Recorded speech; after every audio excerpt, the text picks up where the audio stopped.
Good day, this is Professor Will, CBMD PhD, and today is Tuesday, July 13th, 2021. It is 5:15 and 19 seconds p.m. Eastern Standard Time. Well, I'm a little bit behind my work as we're going through a heat wave.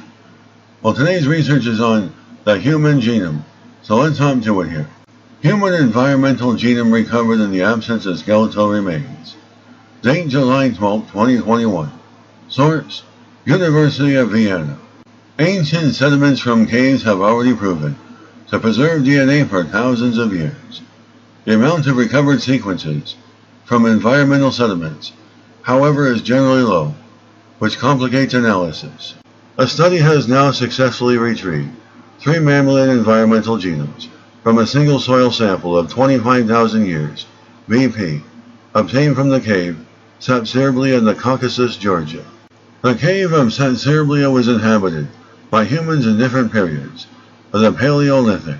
Up to date, a single human individual, dated from 15,000 years ago, has been sequenced from that site. No other human remains have been discovered in the older layers of the cave.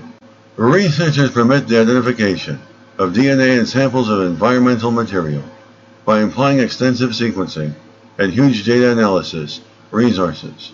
And this technique has allowed the recovery of an environmental human genome from the bill layer of the caves, which is dated before the Ice Age, about 25,000 years ago.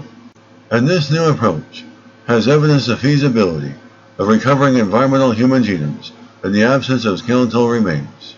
The analysis of the genetic material has revealed that the SAT29 human environmental genome represents a human extinct lineage that contributed to the present-day West Eurasian populations.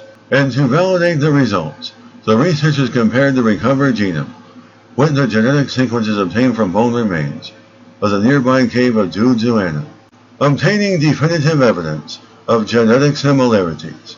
This fact validates the results and excludes the possibility of modern contamination of the samples. Along with the identified human genome, other genomes such as wolf and bison have also been recovered from the environmental samples. The sequences have been used to reconstruct the wolf and bison Caucasian population history and will help better understand the population dynamics of these species.